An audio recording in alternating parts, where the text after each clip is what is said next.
So I haven't done a video like this in quite a while. I did one after Solo, which was a movie that I actually loved. That did bomb in the theaters. And this is a video having seen Rise of Skywalker twice and had a little bit of time to process how I feel about it and how I feel about some changes made in it. And the way this video works is going to be very uninteresting to most. In some ways it's just a way for me to log my thoughts. I'm in Battlefront 2 and I have started up a single player AI mode on one of my favorite maps because I love the setting in the movie, Maz's Castle on Takodana. And I think I've got something like, whoop, what am I doing? I'm running away and I don't know why. Because I'm no good. There we go. So I think I've got about 10 resistance troops with me, and I've got it set to spawn about 2 First Order. Every once in a while I'll run into one, but my main goal here is just to be able to walk around and talk and think. And I chose Maz's Castle because that was, well, because I love the location and I love the way the Battlefront 2 map expands that location.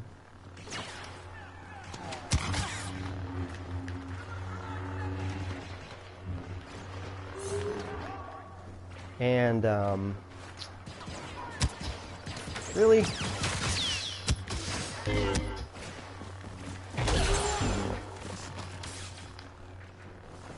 and I wanted to go back to the place where, big way Rey's journey began, which was her finding Luke's lightsaber in that little room downstairs. This isn't going to be any sort of I call this a talk-through. It isn't going to be any sort of a recap of Rise of Skywalker. There are plenty of those out there. There will be spoilers in this, or I guess I should say assumed spoilers.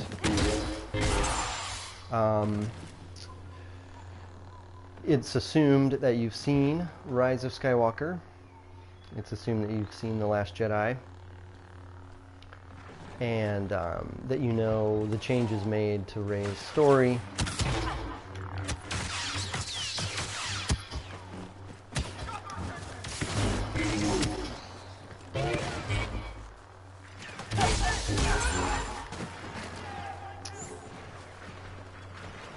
I gotta get inside. Anyway,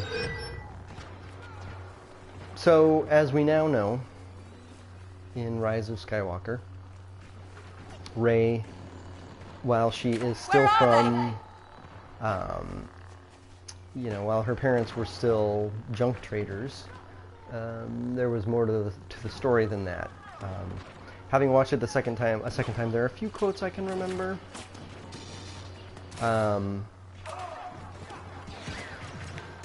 Really?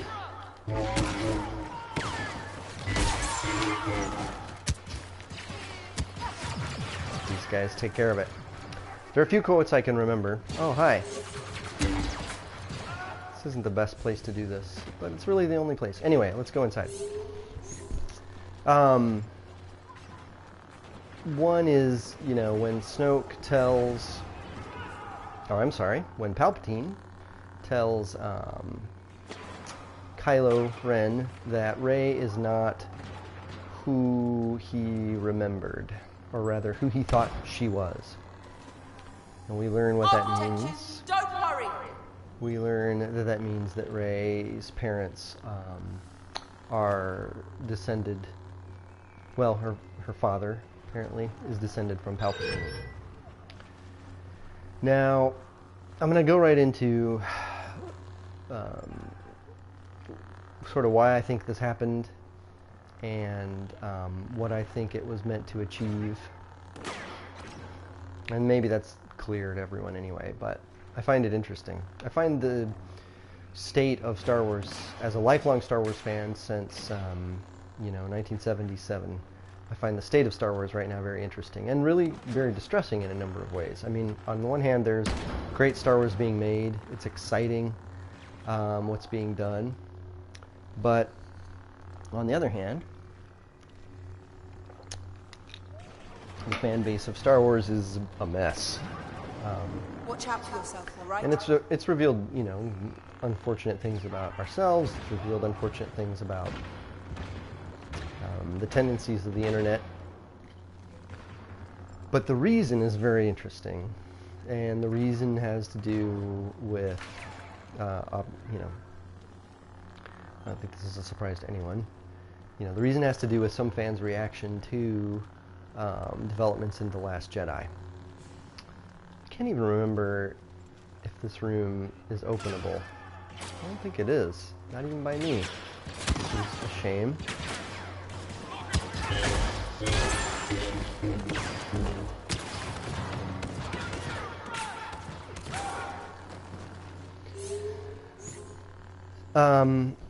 Let me look at my little notes from in here. So there's a quote in. I hope everyone else is. Well, all right. Here's the deal. There are two things at play, and they meant something to two very different groups of people. The idea that Rey was, you know, the phrase people use is was a nobody, quote unquote, that she did not come from any particular bloodline, blah, blah, blah, was, for good reason, very important to a great number of people. That's weird. What the heck is that? Oh, it's one of my guys just hanging out up there. This is the brewery in back of Maz Kanata's castle. Isn't that great? I love this map. Anyway, that was important to many people. And it was actually really important to me for a long, long time. I even wrote an article in right after The Force Awakens saying something like why I'm not afraid that Rey will turn out to be a Skywalker. And that was based on a quote. Maybe if I just hang out in here, I'll find a good place to meditate. Oh, it's a shield. Cool.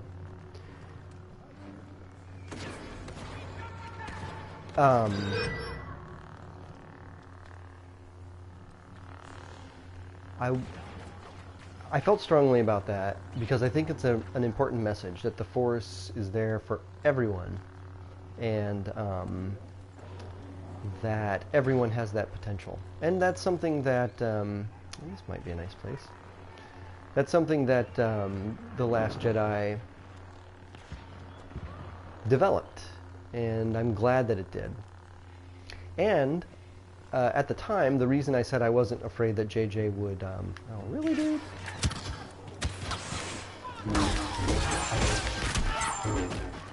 Where are they? Right in front. The reason I wasn't afraid that JJ would turn away from that idea is that he himself had a quote early on that said, when I saw Star Wars when I was a young child, it was clear to me that this wasn't about where, you know, who you were from in blood, but it was a feeling.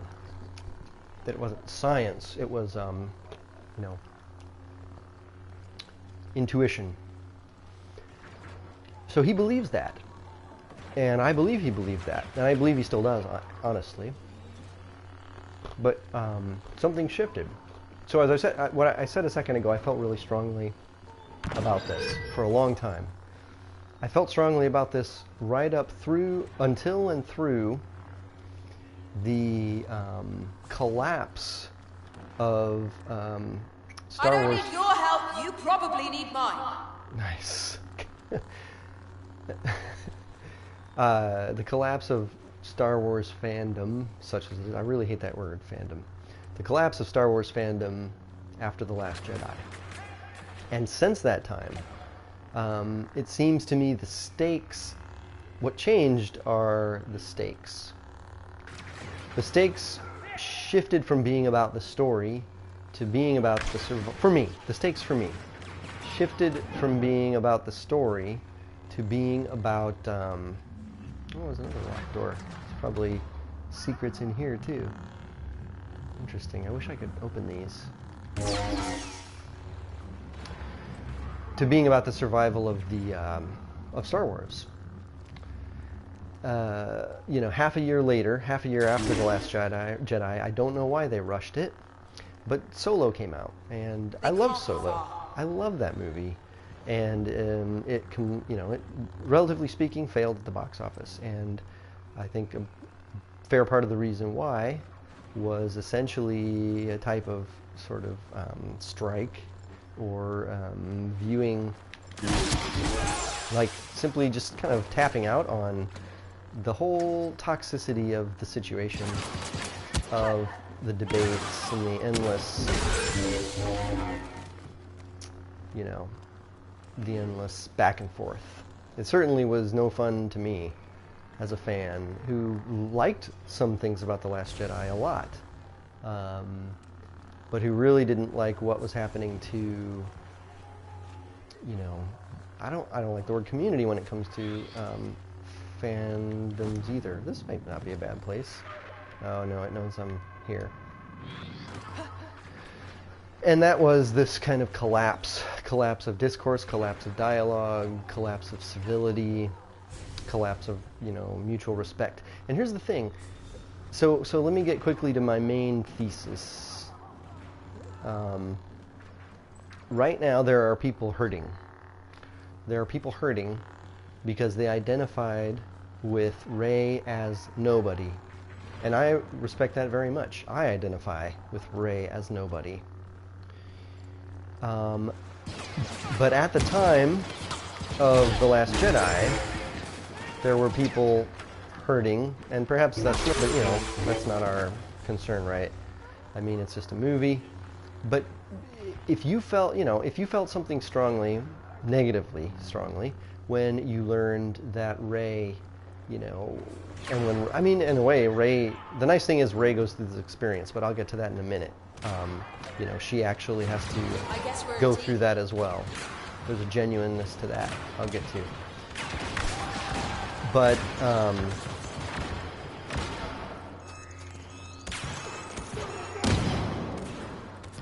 if you felt frustration at that or sadness at that, then it helps to be able to empathize, I guess, with what others felt when The Last Jedi was out for their childhood hero.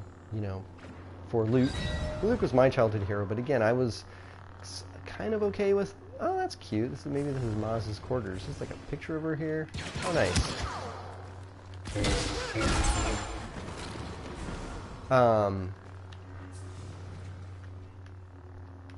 It's Hondo. That's crazy. So there, at this point, there should be some They're out there. mutual empathy going on, but I don't think that's really much of what's going on. But now there's so people then were frustrated that Luke, went off alone to die, embittered on an island. And people were excited to see, some other people were excited to see doubling down on the idea that anyone could access the Force. And I think they kind of make a beeline for me, which is interesting. Anyway, now there are people sad that Rey, that Rey is turned out to have You're not bad at this, Palpatine's blood. Wasn't entirely a nobody in that sense. But there is a key difference. And the key difference is, and so I'm speaking as someone who, yes, Luke was my childhood hero, and yes, I was upset when that happened, but I was not definitely one of those who was sort of up in arms and, saying, oh, I'm off Star Wars forever and all this, this kind of thing. Although I didn't agree with most of the people who posted those ideas, I did, seek some of them out, watch some of their videos. and kind of try and listen to what they had to say. And a lot of times it was filled with some, petulance and entitlement and these kinds of things. And interestingly, oddly in a way, the same tone of petulance and entitlement is what comes through Luke in The Last Jedi. And I know that that is not what Mark Hamill would have intended. And it did really shake me. Like I rewatched The Last Jedi a little bit ago, a couple days ago, and I was struck by the fact that it would have really only taken, I mean, we'll never know, and I'm sure things are never this simple, but it might only have taken some slight shifts in tone for a lot of this to have been avoided. Because if Luke had been acting, let's say, with more grief and sorrow than sort of petulant detachment, and I don't know how Mark managed the chops to pull that off. I'm impressed that he did, because he doesn't, that, as he said over and over in different places, and he was just within his right to do so. This is not my Luke. This is Rian Johnson's Luke. I'm fascinated by that too. That was Rian Johnson's Luke. That's the Luke Rian Johnson wanted and needed, or more likely, just thought would make for an interesting movie, a clever movie, whatever however you want to look at it. Isn't Maz's castle great, by the way? I love this place. It's been a while since I've walked around it like this. But here's the thing, and I've rambled, and so after I kind of deliver this, I'll sum up my main thesis so far. In Rise of Skywalker, the difference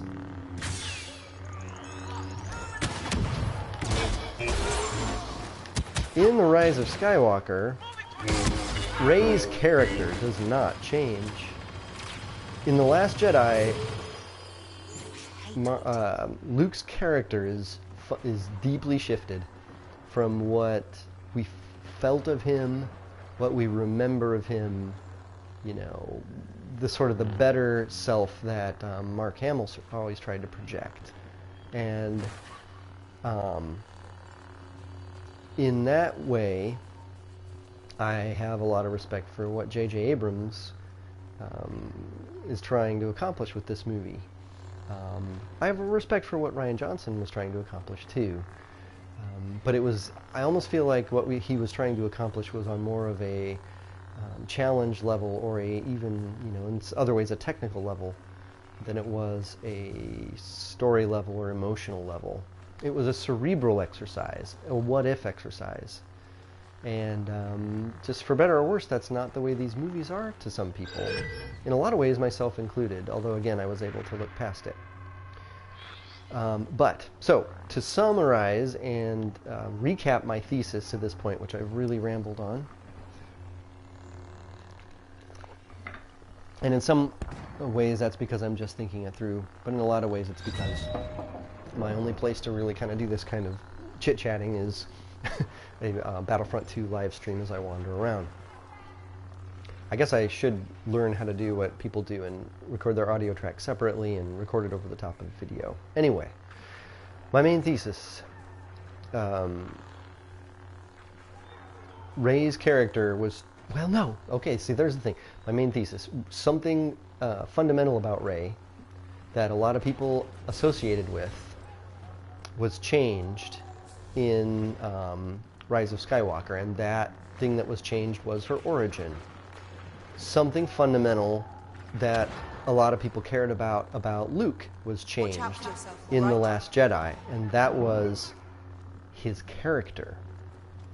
And that's something I'm really only now just realizing, and I have some empathy for the people that were hurt by that, and a lot, in a lot of ways they lashed out. I mean, a lot of them essentially responded in a dark side manner. But now this is just occurring to me now. I think it's an interesting idea. If all of us have light and dark in us, and those who struggled with their dark side more or most gain strength and inspiration from a role model who rose above it and stayed above it in Luke Skywalker before The Last Jedi, then there, because I'm essentially more drawn to the light, as it were, I guess we're a team. I don't quite have that same type of... Oh, that's not a bad idea. Let's do that. I'll just follow this guy around. I don't quite have that same difficulty, but I can empathize that much more in a way with those who do.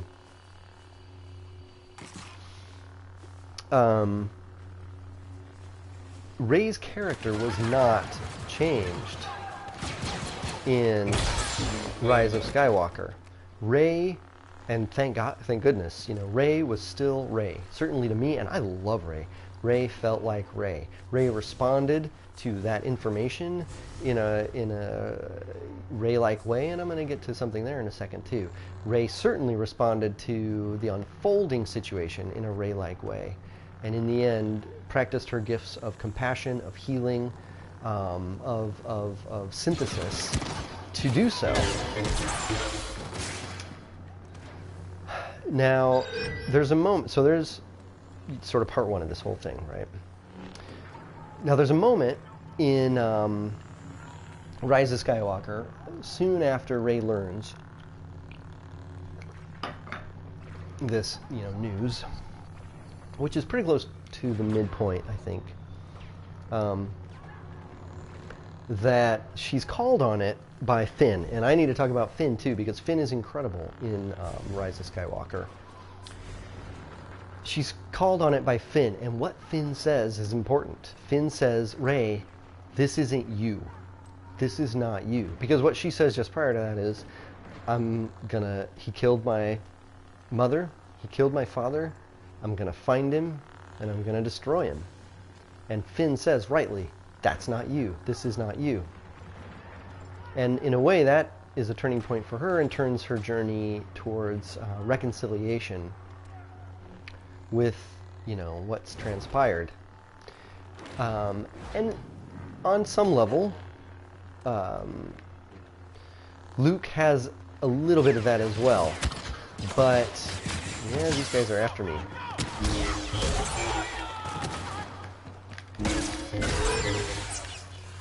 On some level, Luke has a bit of that too, but he ultimately turns down the lightsaber when Rey tries to hand it to him on the island, and she flies away. And it's really only after he talks with Yoda that he has his turn, and he does force projection to help them escape. And actually, there's something about that force projection I want to mention a little bit later too. But Rey was Finn rightly called Rey out when she was not being herself, and Rey tried to call Luke out when he was not being himself, but the story would not allow him enough room for that to change. Not there, and that hurt a lot of people. So anyway, there's that. So this movie, Rise of Skywalker, has an impossible task going in. And that task is one that, it should never have had to deal with, at least not at this is at a delicate stage in the relaunch of the franchise. And clearly it's a delicate stage because, already there are movies canceled, there are projects shelved, there are plans changed, etc., on the basis of the softening of interest in, and really the souring of interest in Star Wars. So, the souring of interest in Solo, and looking at the box office, although I believe it may pull it through, and it may even have a resurgence. Nice. A souring of interest, or at least a real wariness of interest in Rise of Skywalker.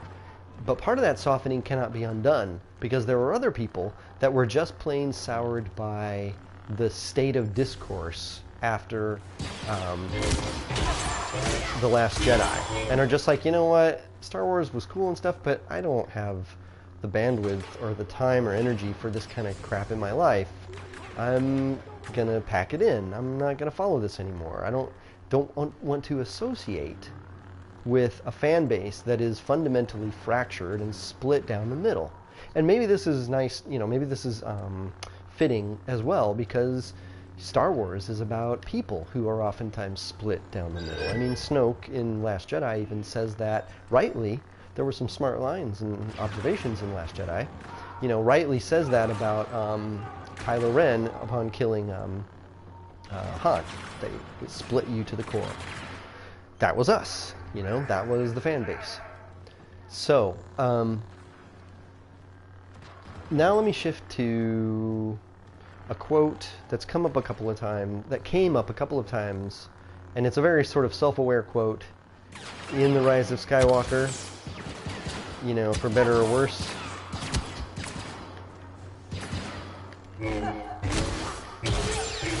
And the quote is, if this mission fails, all we've done, if this mission fails, it was all for nothing. All we've done, all this time. It can't be far. All we've done all this time, this mission of keeping Star Wars alive, is on the cusp of failure. And maybe that's appropriate because in Star Wars movies, our heroes are always on the cusp of failure, I mean, this castle that I love, that was supposedly at one time like a Jedi, academy or something,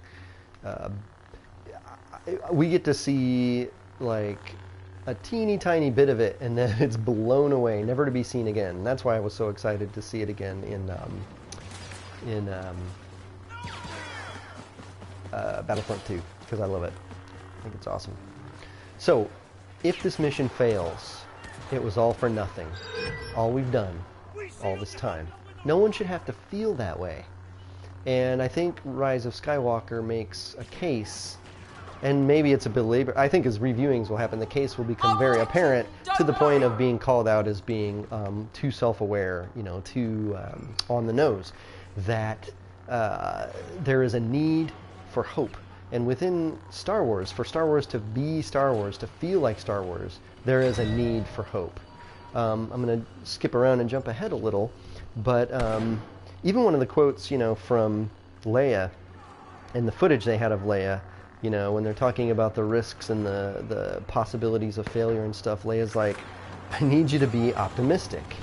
I need you to have a little optimism. And that is what Rey needed from Luke in The Last Jedi, and what we needed from Luke, well, what some of the fans needed, was core to their feeling of what Luke actually was in The Last Jedi. And that wasn't there. So, I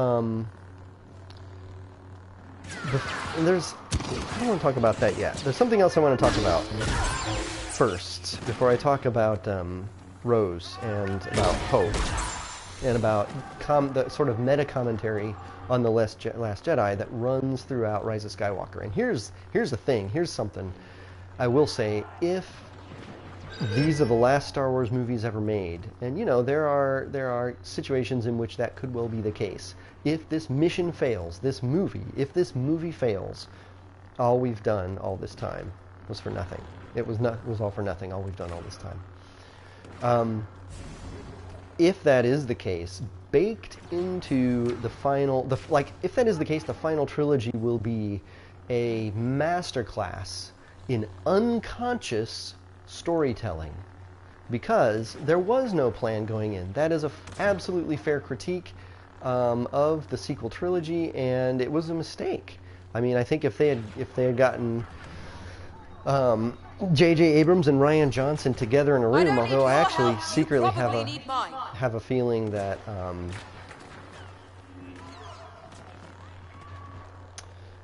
that's such a weird line for her. I keep thinking, every time she says that, it kind of weirds me out. That Rian Johnson and J.J. Abrams' egos might not have allowed for that kind of a meeting of the minds. But if it had, they might have been able to figure out some ways to do things that could have been helpful, could have resulted in a holistic whole. And we have a holistic whole, but we have a different kind of holistic whole. We have a holistic whole about the sequel trilogy that if this movie fails, baked into it, certainly baked into Rise of Skywalker, is this critique of The Last Jedi. And it's there for all time. And certainly in The Last Jedi is baked this, take on Luke's character and this critique of Star Wars for all time. It'll be right there for everyone to see. So, maybe this might be a good place to be. Anyway, I think this is probably the best seat in the house. Let's see if I can hang out here for a while and just kind of look up here. Now, let me talk about the Force and Finn.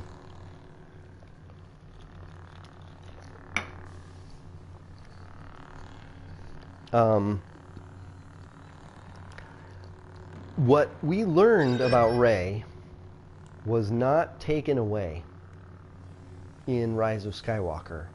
The idea that anyone could feel the Force, use the Force, channel the Force. I mean, for heaven's sakes, that has now become something showing up over and over again in different places throughout Star Wars. It was there in Rogue One, in another of my favorite characters, Chirrut Imwe. It's there in The Mandalorian. It's all over the place. And it's there in Finn. And here is something to bear in mind.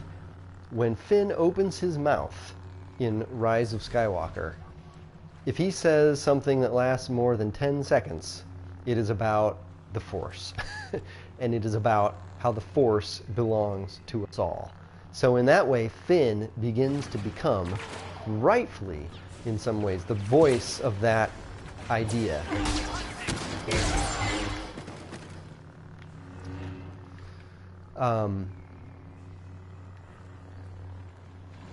And I think that's interesting and important because originally in Force Awakens, if you remember the previews and the trailers, they kind of did a bit of misdirection with Finn being the one in the trailers holding the lightsabers, and everyone was freaked out about it and frustrated by it because he was black, and people were not ready for, I guess, diversity in Star Wars, but whatever. That's their problem.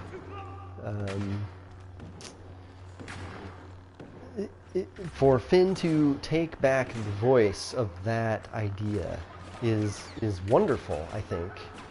I love that. I think it's a great development. So I'm glad about that. Okay, let me look at my notes here again. Alright, so before I go on to talk about Rose, hope and optimism, the meta critique, and also secondary characters, there's something else, which is kind of a summarizing of, I guess we're a team. My initial thesis.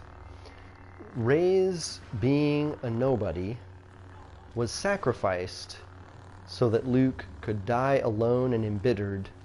And granted, he didn't die embittered, but certainly the last time Rey saw him, he was alone and embittered on an island, and was sacrificed so that Snoke could be killed in the middle of the movie. And I think that's fine. I think it was interesting and fun for Snoke to be killed in the middle of the movie, but certainly if you're going to do that, you sure can't complain about Palpatine just saying, yeah, I made him and here's a vat of Snoke's, because that is how much sort of care Snoke was treated with. Not that I'm saying he should have been treated with more care, but the potential was there. Let me pause for a minute, though, and circle back to taking ideas and running with them, or building on ideas as collaborative storytelling. Okay, now, I am not by any means, so I've done a little bit of acting in my life, in college, and I've done no comedy or improv, but part of our acting classes did have to do with learning some improv exercises, because they're very, very helpful for developing responsiveness. And there's a concept, and I don't even know if it's used anymore, but I learned it at the time, and it stuck with me. So there's a concept in improv, at least when I learned it, improv comedy, called take the hairball. And take the hairball goes like this. If you're doing improv with someone and you get them, going with a line and stuff, and in their move and their line, they turn to you and go, I don't know, here's this. And they hand you a hairball, like a giant slimy blob of hair. You take the hairball and you do something with it. You transform it. You mold it into something different. You say yes and. The hairball happens to be, like concealing a diamond or a key that unlocks this door to this whole other kingdom or whatever. Now, even as someone who enjoyed The Last Jedi, I feel as though very few of the hairballs that JJ coughed up were taken by Ryan. A couple of them were. Trying to see if I wrote any down because they don't spring immediately to mind. Gosh, what did Ryan actually... Well, okay. Ryan ran with and said, yeah, well, it wasn't even a yes and. It was actually a yes, yes. Ryan...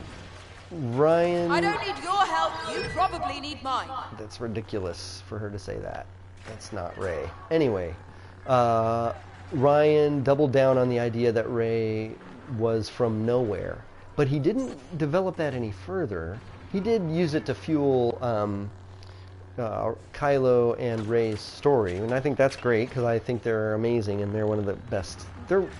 Time will show, I believe, that there are a lot of really poignant and potent and powerful and wonderful things in these three movies.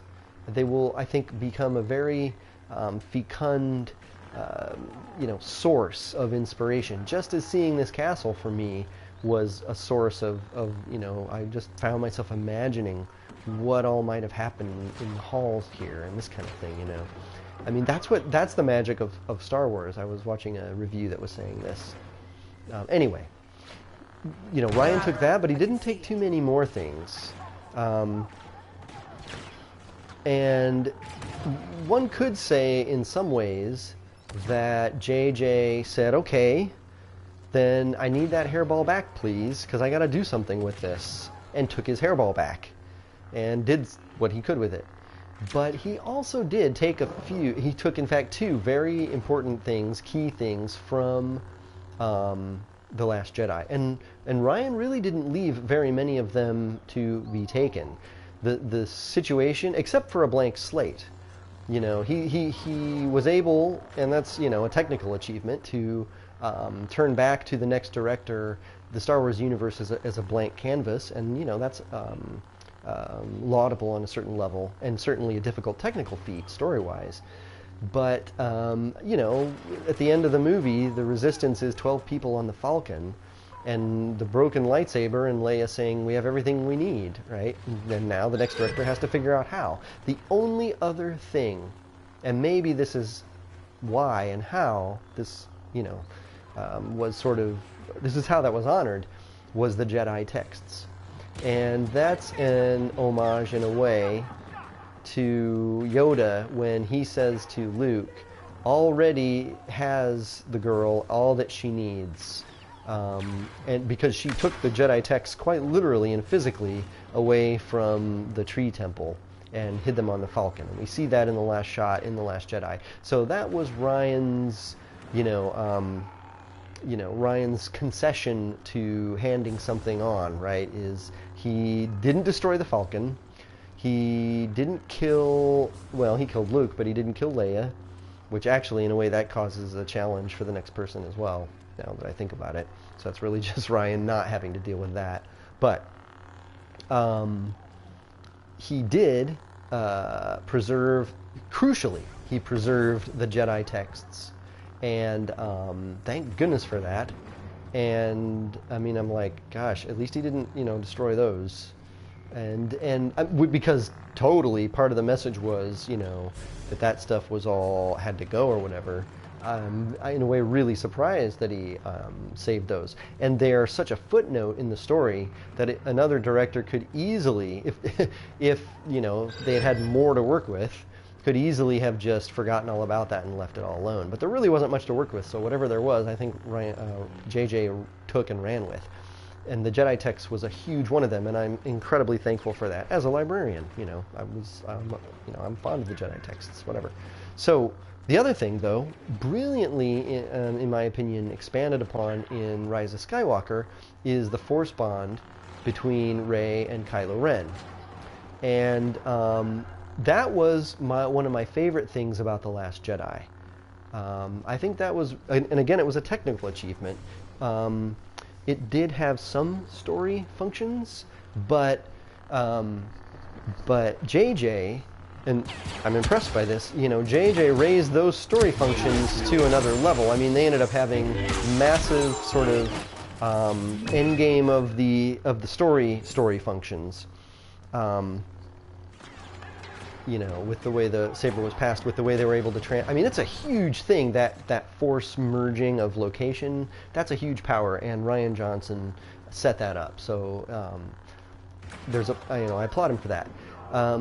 So JJ took those things and ran with those things. JJ took those parts of the hairball and ran with them. And JJ ran with what Ryan gave him and left behind of Snoke, which was absolutely nothing and literally doesn't matter anymore at all. And here's the Emperor to say so. But without a bad guy, unless you're just going to make that person be Kylo Ren, and that's it for Kylo Ren, that's not much to work with. And by the way, I like what happened with Kylo Ren. I wasn't initially a fan of him being redeemed, but I think the way that JJ pulled it off was elegant and plausible and great. So, let me take a drink of water.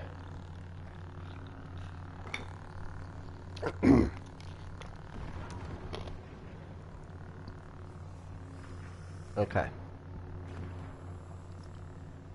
So, if we were, if the sequel trilogy were a game of improv, were a set of improv done on a stage back and forth between JJ and Ryan, and let's say it was tournament improv where you're judged not on excuse me, how funny you are, but on how well you take and run with and develop what the other person gives you.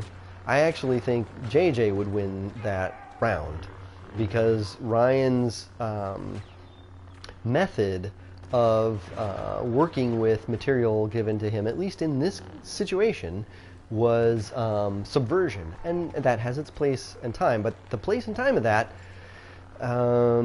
you gotta really be sure in yourself for the place and time of that to be the middle series or the middle chapter in a series that needs to bring back an entire fictional universe and make it viable again.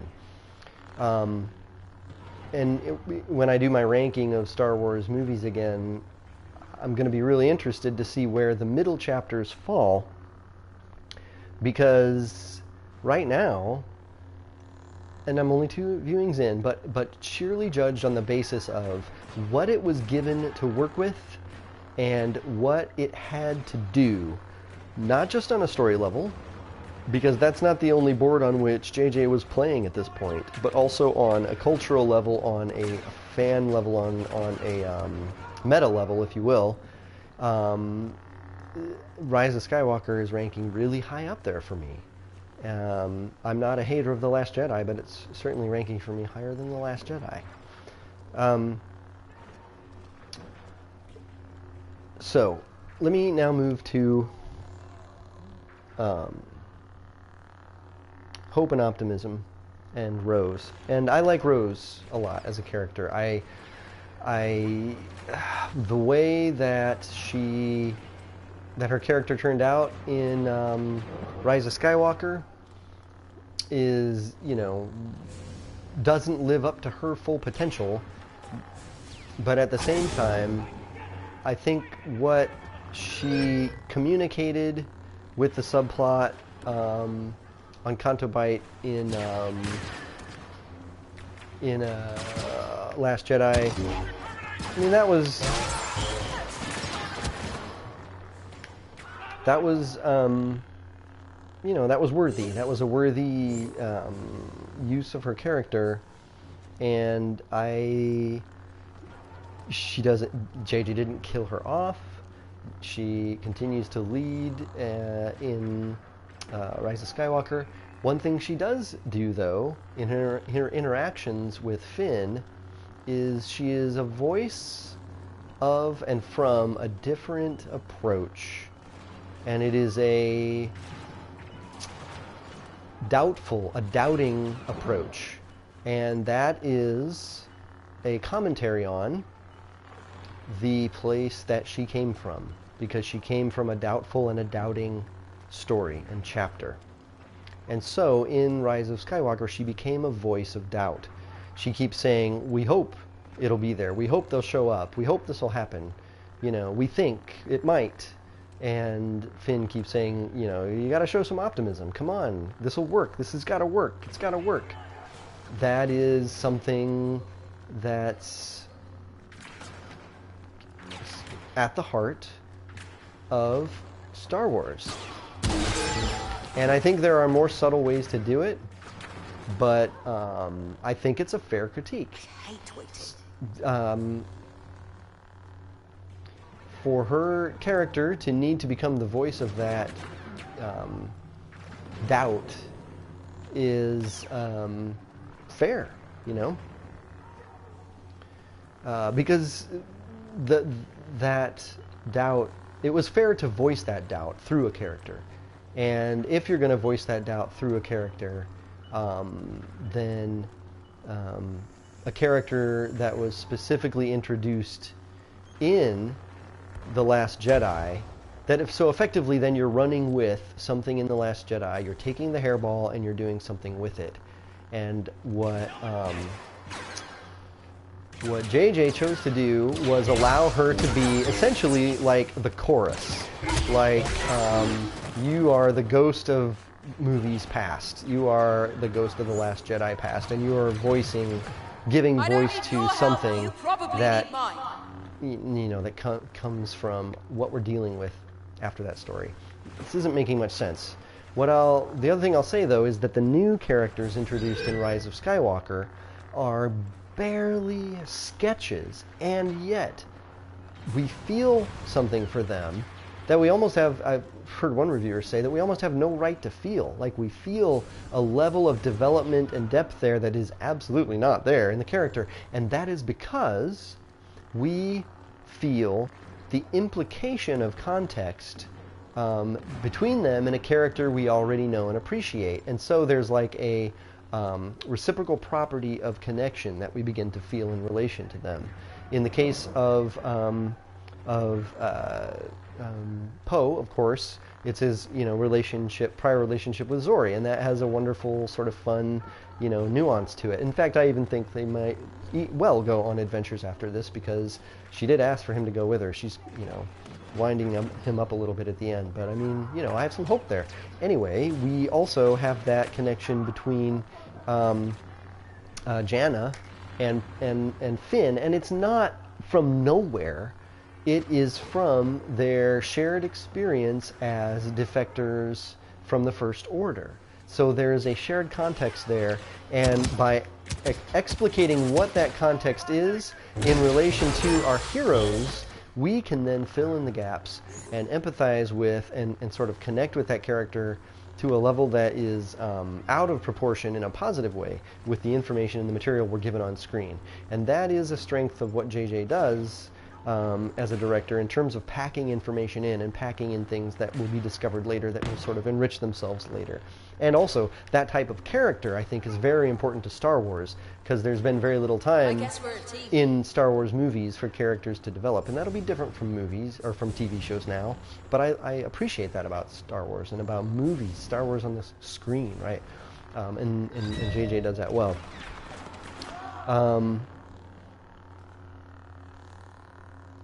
Let me see if there's anything else here right now. So, here's the thing. Rise of Skywalker, you know, at this point is not getting super amazing reviews. endings are exceedingly difficult, and JJ is exceedingly notoriously not an ender. But given that, I think he did a tremendous job with the hand that he was dealt. And he did it very differently than, he did something very different with that hand than what what Ryan did. And he didn't pull his punches in a few places at saying back to JJ, well, you know, JJ, this may suck, but like, look what you gave me to work with. I mean, look at the situation you left in, and look what you did with the things that I put in there. The only one of them that you took and worked with was the idea of Rey being a nobody, and the only way you worked with it, it was like being generous. The only way you worked with it was to use it to develop Kylo and Rey. So I'm going to lean into that. I'm going to lean into Kylo and Rey.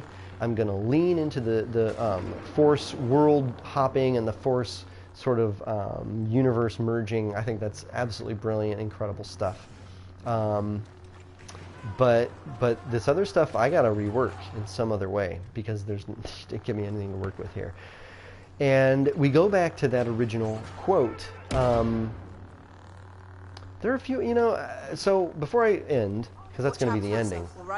Before I end, I want to say as I rewatched the movie, you know, this was my second time rewatching it, and I picked up enough of the little quotes in it to know that there are going to be things to mine in there for a long time to come, that are meta commentary. And that's just the way it goes, man. If we wanted a trilogy without meta commentary, then it needed to be planned out from the start rather than improvised by two directors with radically different styles that essentially had to riff off of one another's, you know, differences, whether they liked it or not, right? So we got a very different kind of story. We got a meta story. And from now on, I think I'm probably going to approach the sequel trilogy as a meta story. And now baked into it also is the meta story of the Star Wars fan base. And hey, I mean, how can I not think that's great? I think that's great, because I don't think there's anything else like it that exists out there. So now there is. And whether or not there are other Star Wars movies, God, I hope there are more Star Wars movies, because here's the thing. Rian Johnson also had the responsibility of being a caretaker to something that was left in his care. And yeah, you can't, you know, treat things with kid gloves in the sense that you've got to take some risks. But there are different types of risks. There is taking risks with structure, and there is taking risks with spirit. And Ryan took risks with spirit. And that is, I think, part of many people's problem, and a few of those risks may be panned out in certain ways, but for the most part, I feel like the main thing those risks did was create hurdles that JJ needed to find ways to overcome, you know, for better or worse, when he finally, you know, took the stuff on again. So, I'm not a hater of The Last Jedi. I appreciate some of the things it did. But I definitely now feel, and I have grown to feel over the last 2 years, a level of empathy with those who were as hurt. And there's the thing, I was not as hurt. So I was not even someone who loved Luke all their lives. This is circling back to something I've said already, but it's important. Even as someone who loved Luke for all their lives, I was not as hurt by the fundamental change to Luke's character as others were. And I think part of the difference may be that some of those others were inspired to be a better person by who Luke had become to them. And to have that sort of, you know, in their eyes, denigrated. Oh, God, there's one important thing I haven't talked about yet, which again I think was a really cool thing that JJ did, which had to do with the lightsaber. So, great example. And there are two ways in which this happened in Rise of Skywalker. And there's another thing I want to talk about after that before I wrap up, actually, that has to do with Leia and has to do with Han and the midpoint and Kylo and their thing. So I hope I don't forget. So the lightsaber, or no, yeah, the lightsaber. So Luke famously throwing a lightsaber over his shoulder could have been handled in many different ways And now I feel like I actually kind of want to rewatch The Director and the Jedi, which is the really a little bit sort of indulgent documentary that Rian Johnson did in, you know, sort of explaining his decisions with The Last Jedi. But Luke got to, you know, well, there you go. But Mark Hamill got to say a few things in that as well. And he was like, you know, this could have been done in many different ways. I mean, I could have, like, sadly set the lightsaber down. I could have given it back. I could have taken it and like, walked off. And maybe when Rey followed after me, she finds it lying on the ground. Or, you know, even just sitting here as a random fan, I can imagine different ways that could have been done that would have changed the tone and allowed a tone that might have made more bitterer pills go down a little more easily.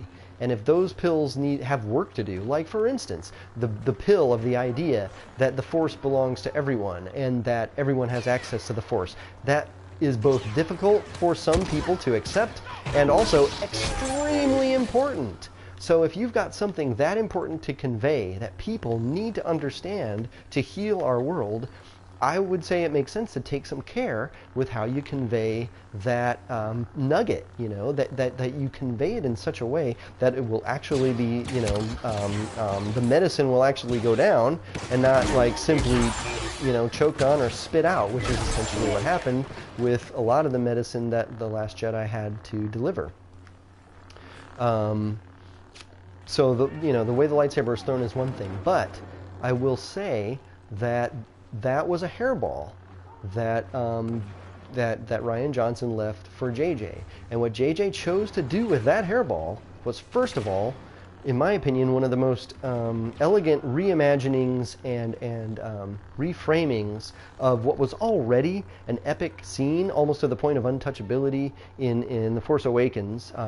You know, when Kylo and Han have their confrontation in the first place, when that comes through again, and Kylo says, "I know what I have to do," and tosses that thing in the drink. I'm like, that is about the lightsaber. That is about Luke's lightsaber. And that was an incredible, like, I can think of very few ways for Kylo Ren to have been defeated and for Ben Solo to have returned. But Rey stabbing him through the gut and then managing to, you know, then healing him with this power. And plus we could go on about how that healing power, which would have seemed implausible, you know, was introduced literally a day before in The Mandalorian, which is absolutely an incredible stroke of genius. And absolutely, you know, I consider a complete homage and like a complete tie-in to the movie. I think it was brilliant. You know, that was about Luke's lightsaber, that whole moment.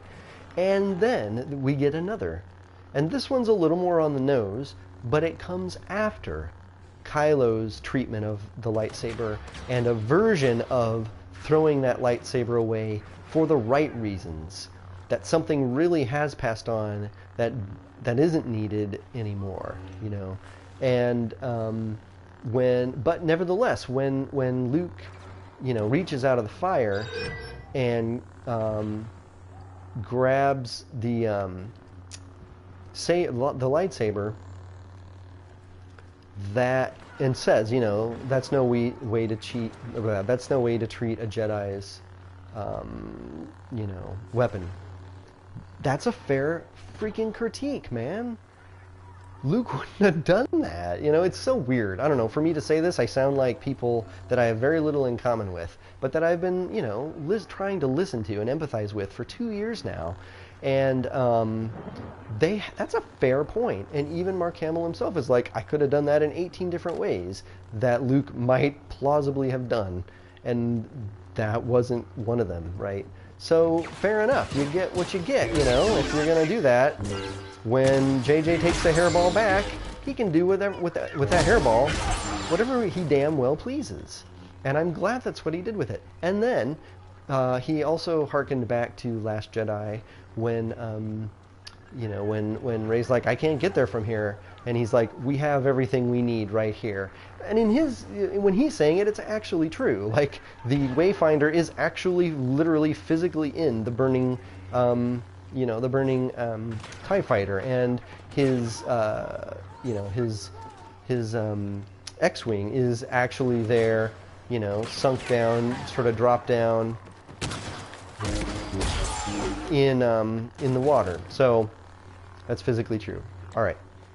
The last thing I was going to say before closing had to do, I'm sure there are more notes I'll think of, but I actually am really glad that I rambled through this, even if I don't listen to it myself, on normal speed. It's helpful to have these things gel in my mind. And certainly no one else will, and I don't expect anyone else to, but whatever. So the last thing has to do, and this is more of a story thing I noticed, that's not a, it's not a critique at all. It's again, how to deal with, like, how in the world do you turn Kylo Ren back in an elegant fashion? Well, here's like one of the only ways I can imagine doing it, and you've done it. How in the world do you deal with Leia going away? And here's what they did. If you watch closely, you see that she, when Rey stabs Kylo, when Rey kills Kylo, because she has to essentially resurrect him, as he does her at the end. When Rey kills Kylo, that is when Leia feels it, and goes to her, essentially to her end game, and does what she needs to do. And that's what Maz tells everyone. And I'm really glad Maz was back as well. And I think her role in this was significant as well. But, not as significant as I would have wanted it overall. But that's true of every character in Star Wars, right? And that's part of what we love about Star Wars. We want more and more and more from these characters that we love. More of who they are. More of development of who they are. Anyway, getting off track. Here's the thing. When Leia goes off and goes away, she lays down, and God, when is the point where her hand drops? Actually, I think it might be then. I'll need to watch really closely for the third viewing, but these moments are entangled basically. And once she does that, she's there lying in state, right? And I also want to say, she's got the medallion. She's got Han's medallion. Everyone's making a big deal about how Han's medallion was given to Chewie, and that means they think JJ thought it was Chewie's medallion, but that wasn't true in canon. That's not the case. Leia knows that she has Han's medallion. She's giving Han back to Chewie, as, in a way, the hug that Chewie never got in The Force Awakens. I almost feel like going to the Star Wars Explained channel and making a note to, maybe I'll try to do it as a Q&A question, because I actually think it's something Alex needs to know about, because he was like, it feels like JJ did this in a vacuum, not paying attention to this seemingly small detail that it was really Han's medal, and Chewie already got his medal in canon. Well, no, he was paying attention. It's actually woven into how Leia's sort of finale happens, because she has the medal. She has the medal with her, and when it's given to Chewie, it's given to Chewie as being from Han. And here's how I know that, because the medal was a physical link to Han, and at this point, I'm hoping this is clear to everyone at this point. That's what she needed in order to force project Han to Kylo. So the Han, what Kylo says is, and maybe even Leia force projects herself as Han to Kylo. And if we think of the words that come out of Han's mouth there on the ocean Death Star, the Death Star wreckage, as being words coming from Leia, I mean, that's an interesting reading. You know, that's something I'll have to kind of think about. I guess at this point I'm just kind of guarding this room until the end comes, right? But that's what she did because she has Han's medal, you know, to bring herself a bond to do it with. And so not only for Kylo to be killed and for Ben Solo to come back in one of the seemingly only ways I could imagine it happening, but also for Leia's end to happen in such a way that this is possible as well, because when Ben Solo finally dies, only then does Leia's body likewise disappear in state and the blanket dissolve underneath her as a Jedi passes. Okay? So, there's that. So, I guess kind of in closing, I have empathy for what the people who were deeply wounded by what happened to Luke in The Last Jedi, what happened to his character in The Last Jedi, for what they've been going through for the last 2 years. And I have empathy for the people who, like myself, had a lot invested in Rey being a quote-unquote nobody. But one difference is that Rey's origin may have changed, but her character did not, and was not. Whereas Luke's character was changed, and even if his origin and the logistics of his being there did not. And that's a difference, and I think it's an important difference. So, if this mission fails, it was all for nothing. All we've done, all this time. And now that I'm thinking about it, you know, it's easy to say, well, the mission is the movie, you know, like that movie was 1 in a million, right? The mission is the movie, but you know what? That's not the mission. The mission is to heal Star Wars. So the mission is for the spirit of Star Wars to survive.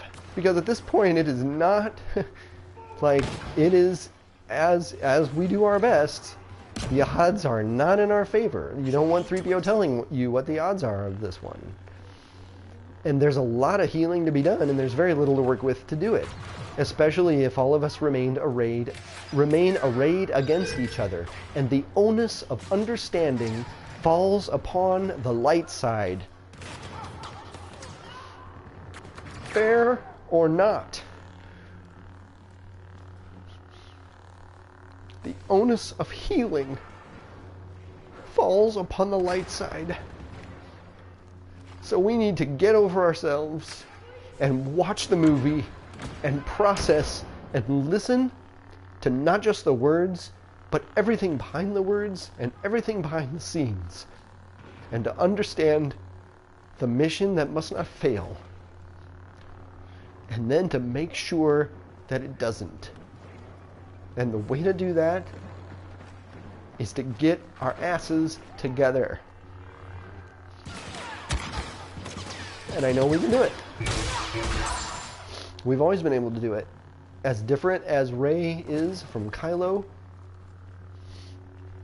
as different as you are from I, as different as dark from light, we've always had all we need right in front of us.